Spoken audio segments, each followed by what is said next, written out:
सरेआम अरुणाचल के गांव के एसोसिएशंस का कल स्टेटमेंट आया कि चीन हमारी जमीन पर कब्जा कर रहा है। उस स्टेटमेंट का कोई जवाब नहीं, क्योंकि क्लीन चिट मोदी जी चीन को पहले ही दे चुके हैं। हम सिर्फ मोदी जी से एक लिस्ट चाहते हैं। बस ये बता दीजिए आप किससे नहीं डरते। चीन से भी डरते हो, अमेरिका से भी डरते हो, इजराइल से भी डरते हो।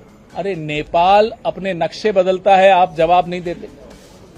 श्रीलंका चीन को अपने घर में लेकर आता है, आप जवाब नहीं देते। आपके मेहमान आयरिस देना नाम का एक जहाज था, आपका मेहमान था, निहत्थे लोग थे, ईरान से आया था, आपके आमंत्रण पर आया था। अमेरिका ने इंडियन ओशन में घुसकर, आपके आंगन में घुसकर उनकी हत्या कर दी। आपके मुंह से निंदा का एक शब्द नहीं निकला। तो ये बता दीजिए आप किससे डरते हो, किससे नहीं डरते, एक लिस्ट दे दीजिए।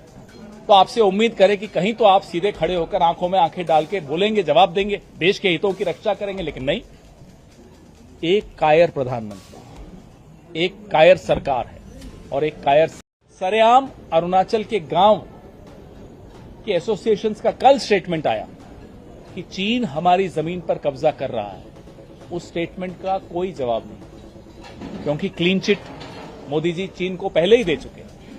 हम सिर्फ मोदी जी से एक लिस्ट चाहते हैं। बस ये बता दीजिए आप किससे नहीं डरते। चीन से भी डरते हो, अमेरिका से भी डरते हो, इजराइल से भी डरते हो। अरे नेपाल अपने नक्शे बदलता है, आप जवाब नहीं देते। श्रीलंका चीन को अपने घर में लेकर आता है, आप जवाब नहीं देते। आपके मेहमान आयरिस देना नाम का एक जहाज था, आपका मेहमान था, निहत्थे लोग थे, ईरान से आया था, आपके आमंत्रण पर आया था। अमेरिका ने इंडियन ओशन में घुसकर, आपके आंगन में घुसकर उनकी हत्या कर दी।